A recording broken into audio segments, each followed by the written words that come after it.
নমস্কার বন্ধুরা, আমার নতুন একটি ব্লগে জানাই অনেক স্বাগত, অনেকটা ভালোবাসা। আশা করছি সবাই খুব ভালো আছো, আর আমরা বাড়িতে সবাই ভালোই আছি। আজ হচ্ছে সরস্বতী পুজোর দিন, তো তোমাদের সকলকে সরস্বতী পুজোর অনেক অনেক শুভেচ্ছা।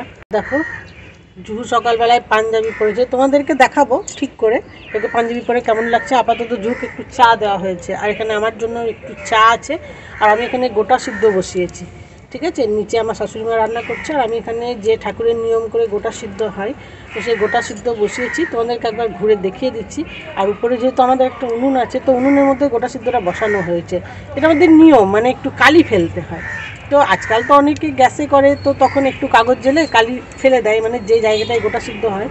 তো আপাতত আমাদের যেহেতু উনুনটা আছে আর যেহেতু কাঠ আছে বাড়িতে, তাই গোটা সিদ্ধটা হচ্ছে। চলো তোমাদেরকে একটু দেখায় আগে। গোটা সিদ্ধটা দেখানোর আগে একবার জুহুকে দেখিয়ে দিলাম। দেখো, জুহুর খুব ইচ্ছা যে আমি ক্যামেরার মধ্যে জুহুর এই লুকটা ধরে রাখি।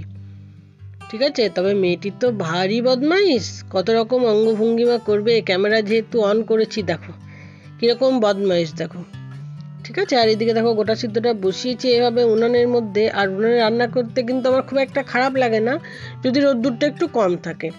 এভাবে আমার শাশুড়িমা সমস্ত লক্ষণ করে দিয়ে গিয়েছেন। ওখানে দূর্বা আছে, দূর্বা ঘাস, আর এই যে গোটা সিদ্ধ, এর মধ্যে আছে আলু, তারপর বেগুন, শিম, মানে সাদা শিম, সাদা বেগুন, তারপর কড়াইশুঁটি, আর ব্রতর শাক বলা হয়, ব্রতর শাক, আর দু রকম কলাই দেওয়া আছে, মাসকলাই এবং বরবটি।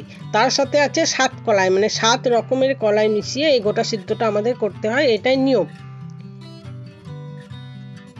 আর দেখো এখানে সব কিছু ফুটতে শুরু করে দিয়েছে। এই সময় আমি যে উনুনের যে জালটা সেটা একটু ধিমে করে দিয়েছি, কারণ অতিরিক্ত জাল দিলে এটা ওই হাঁড়িটা ছাপিয়ে বেরিয়ে যাবে, সেটা একদমই ভালো নয়। তো সেই জন্য দেখো জালটা ধিমে আছে, ধীরে ধীরে এটা সিদ্ধ হচ্ছে। তো বন্ধুরা, এখন যখন ভিডিও করছি, এখন সন্ধ্যের মুখে প্রায়, আমার শাশুড়িমা ওখানে ষষ্ঠী পাতার, মানে যে ঠান্ডা ষষ্ঠী বা শীতল ষষ্ঠী যেটা, সেটা ষষ্ঠী পাতার ব্যবস্থা করছেন এদিকে। আর আমি এখানে বসে বসে একটা অনেক গুরুত্বপূর্ণ কাজ করছি, সেটা তোমাদের অবশ্যই দেখাবো। আর আমার হাজব্যান্ড এবং মেয়ে দুজনে একটু ঘুমাচ্ছে, আর আমার শ্বশুরমশাই আছে ছাদে। তো দেখো এখানে আমি কি করছি বলো তো। এই দেখো, আমার মেয়ের তো এখন পাঞ্জাবি পরার খুবই শখ হয়েছে, তবে পাঞ্জাবিগুলো যেহেতু ওর বাবার, তাই পাঞ্জাবিগুলো ওর একটু বড় হচ্ছে, সেইগুলোকে এখন ছোট করার ব্যবস্থা চলছে। এই যে সুতো নিয়ে বসে পড়েছি, এখন সেগুলোকে একটু মুড়িয়ে মুড়িয়ে ছোট করে দিচ্ছি। আর একটু নিচের দিক থেকে ছোট হলে তখন মহারানী সেগুলো পরতে পারবেন। আজকে একটা বাসন্তী কালারের পাঞ্জাবি পরবে, এই সন্ধ্যেবেলা আমরা একটু ঠাকুর দেখতে বেরোবো, তো তখন উনি এই পাঞ্জাবিটা পরবেন। তো দেখো সেটারই এতক্ষণ ধরে ব্যবস্থা হলো। মা হলে কত কী যে করতে হয়, বাপরে বাপ। তো দেখো এই যে এই পাঞ্জাবিটাকে একটু মুড়ে দিয়েছি, আর একটু সেলাই করে দিয়েছি আর কি, রাফ। দেখো মাঝখানে একটা সেলাই দিয়েছি, আর সাইডে এভাবে একটু সেলাই করে দিয়েছি, যাতে পাঞ্জাবিটা একটু ভিতর দিকে গুটিয়ে যায়। এখন এইভাবে করে দিলেই মানে মহানন্দে উনি পাঞ্জাবিটা পরবেন, এরকম কোনো ব্যাপার নেই যে নতুন কিনে দিতেই হবে। জাস্ট ওনার শখটা মিটিয়ে দিতে হবে। শখের জন্য বাবার পাঞ্জাবি হোক বা দাদুর পাঞ্জাবি, সব কিছুই সে পরে নেবে, তবে পাঞ্জাবি ওকে পরতে হবে। এই বছর সরস্বতী পুজোয় একটা শাড়ি পরেনি। আমি বহুবার বলেছি যে একটা শাড়ি পরো, সরস্বতী পুজোয় শাড়ি পরতে হয়। তখন আমাকে বলে কি না যে একটু এক্সেপশনাল হওয়া ভালো, তাই এবছর সরস্বতী পুজোটা আমি শুধু পাঞ্জাবি পরে কাটাবো। তো এই হলো আজকে সন্ধ্যেবেলার ওর পাঞ্জাবি, দেখো কেমন হয়েছে। এখানে দেখো আমি রেডি হয়ে গিয়েছি, কোনো রকম মেকআপ ছাড়াই খুব সিম্পলভাবে যাচ্ছি ঠাকুর দেখতে।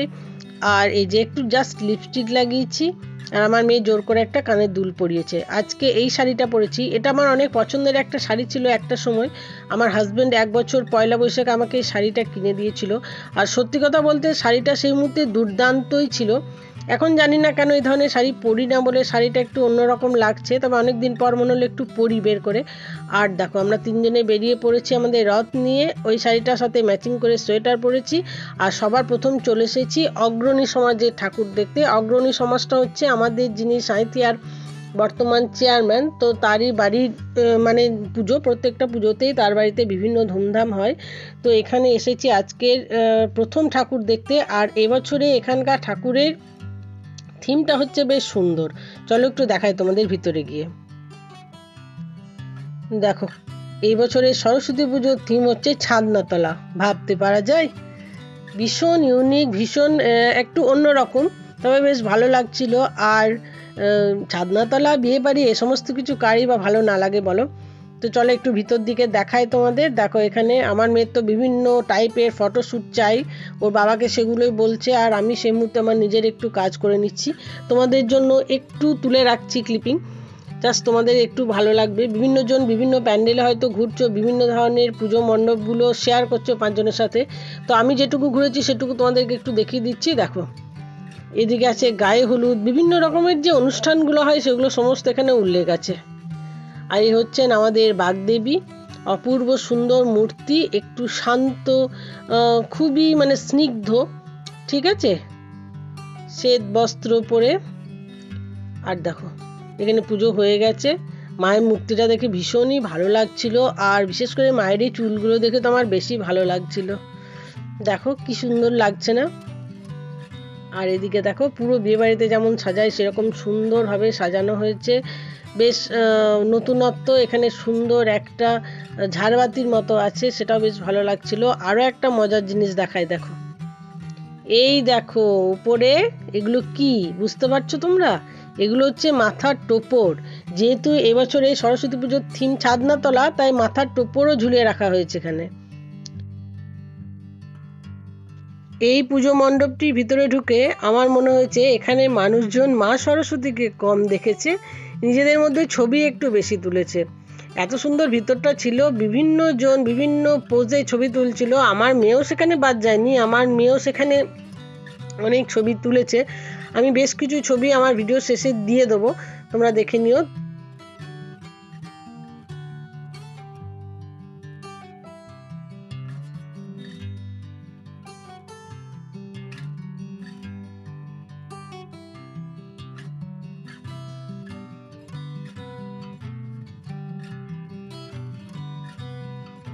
আর এখানে দেখো একটি ভারী সুন্দর সেলফি তোলার জায়গা করে দেওয়া হয়েছে।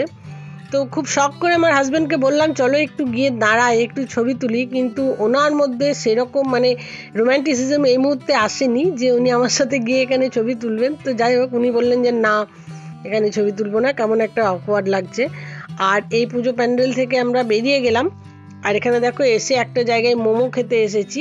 আজকে ঠাকুর দেখা কম, খাওয়া দাওয়াটা একটু বেশি হবে মনে হচ্ছে। তো দেখো একটা জায়গায় মোমো খেতে এসেছি। এই মোমোর দোকানটা খুবই রেপুটেড আমাদের এখানে। তো আমার মেয়ে বলল যে চলো একটু মোমো খাই, তাই চলে এলাম মোমো খেতে। আর আমার এই মুহূর্তে একটু পান খাওয়ার ইচ্ছা হয়েছে, সেটাও হাজব্যান্ডকে বললাম। তো দেখো এখানে আমাদের মোমো চলে এসেছে, 2 প্লেট মোমো নেওয়া হয়েছে। আর 2 প্লেট মোমোতে মানে যে পরিমাণ মোমো আছে তাতে আমাদের 3 জনের সুন্দর হয়ে যাবে। আর আমার মেয়ে কিন্তু এখানে মোমো কম খেতে চায়, মোমোর যে স্যুপটা হয় তো সেই স্যুপটা খেতে একটু বেশি পছন্দ করে। মোমো খেয়ে দিয়ে আরও 2-4টে ঠাকুর দেখলাম রাস্তার মধ্যে। তো তারপর এখানে এসেছি একটা মিষ্টির দোকানে, এইটা সাঁইতিয়ার অনেক পুরনো একটা মিষ্টির দোকান। তো এখান থেকে কিছুটা মিষ্টি নেব, যাব একটু ননদের বাড়ি, কারণ আমার হাজব্যান্ড গিয়েছিল আসাম, তো সেখান থেকে কামরূপ কামাখ্যা মন্দির দর্শন করতে গিয়েছিল, কিছুটা প্রসাদ এবং আসামের বিখ্যাত যে গামছাগুলো হয় সেটা নিয়ে এসেছে। তো সেটাই আমার ননদের বাড়িতে দিতে যাব। আর এই পথেই যখন ঠাকুর দেখতে যাব তখন একবারেই দিয়ে দেবো এটাই ভাবলাম। তো পুজোর দিনে কি খালি হাতে যাব, সেজন্য একটু মিষ্টি নিয়ে নিচ্ছি ননদের বাড়ি যাব বলে। আর এই মিষ্টির দোকানের মিষ্টিগুলো দেখে ভারী লোভ লাগছে। দেখেছো কত সুন্দর সুন্দর মিষ্টি।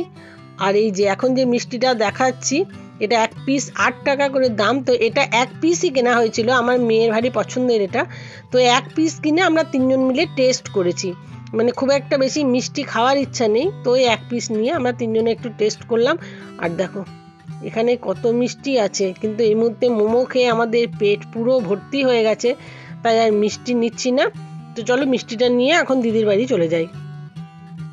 দিদির বাড়ি চলে এসেছি, দেখো বেশ কিছুক্ষণ হলো। আর দিদি এখন আমাকে একটু মানে তরকারিগুলো টেস্ট করাবে বলে একটু ভাত দিয়েছে। তো সেই ভাতটা এখন খেতে বসবো, আর দিদি নিজেও খেতে বসবে, দুজনে একটু গল্প করে খাবো। আর এই সময় আমাদের জামাইবাবুও চলে এসছেন দোকান থেকে, ওনার সাথেও দেখা হয়ে গেল। তো দিদির বাড়িতে কিছুক্ষণ কাটানোর পর আবার একটা ঠাকুরের মানে প্যান্ডেলে চলে এসেছি দেখতে। তো দেখো কি সুন্দর, এখানে সামনেটাই আলপনা দিয়েছে। আর মায়ের মুখটা দেখবে, দাঁড়াও একটু দেখায় কাছে থেকে তোমাদের।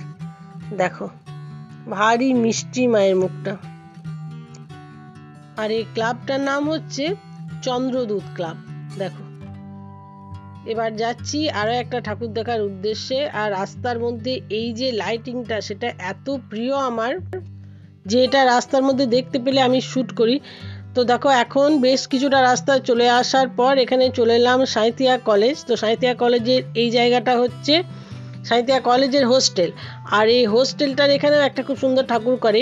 এই হোস্টেলটা কিন্তু সাঁইথিয়া কলেজের পিছন দিকে, মানে এই হোস্টেল, এরপরে ফাঁকা মাঠ, তারপরে কলেজ, আর হোস্টেলটা একদম পিছন দিকে। আমাদের সাঁইথিয়া কলেজের মাঠটা পিছন দিকে।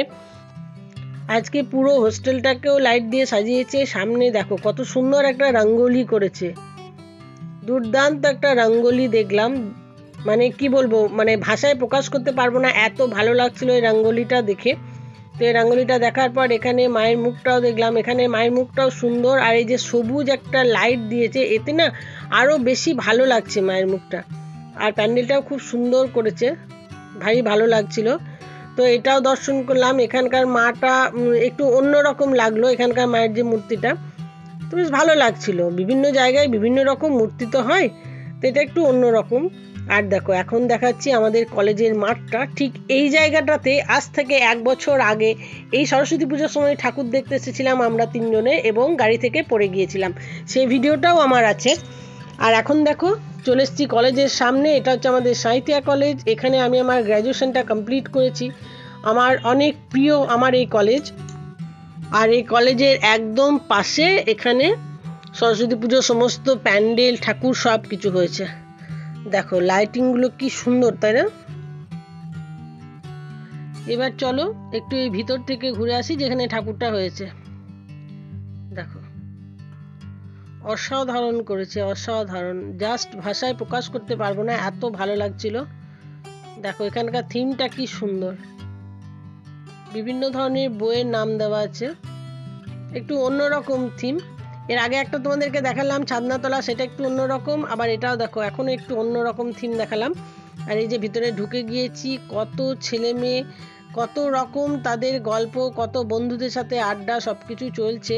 এখানে একটা গ্রাম্য পরিবেশ তুলে ধরা হয়েছে, গ্রামের বাড়িগুলো যেমন হয়, একটু দেওয়ালে ছবি আঁকা, এই সমস্ত কিছু। তারপরে সাইকেলের পিছনে খড় বাঁধা মাটির হাঁড়ি।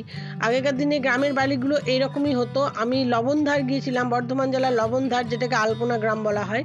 তো সেখানে প্রত্যেকটা গ্রামের, মানে প্রত্যেকটা বাড়ির বাইরেই এরকম ছবি আঁকা, ঠিক আছে? আগে সাধারণত গ্রামের বাড়ির দিকে এরকমই ছবি আঁকা থাকতো।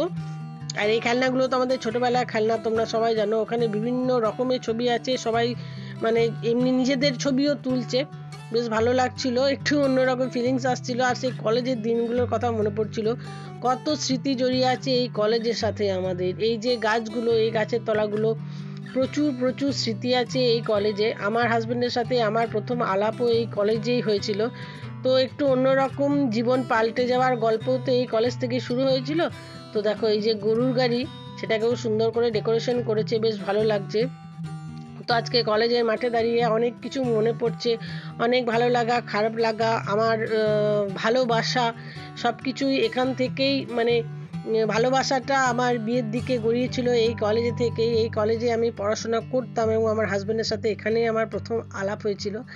তো এই সমস্ত কিছু মনের মধ্যে ভাবতে ভাবতে একটু ঠাকুরটাকে দর্শন করতে চলে গেলাম। এখানকার প্যান্ডেলটাও বেশ ভালো, নীল এবং হলুদের কম্বিনেশনে তৈরি করেছে, বেশ সুন্দর। আর চলো মায়ের মুখটা একটু দর্শন করে নিই সবার আগে।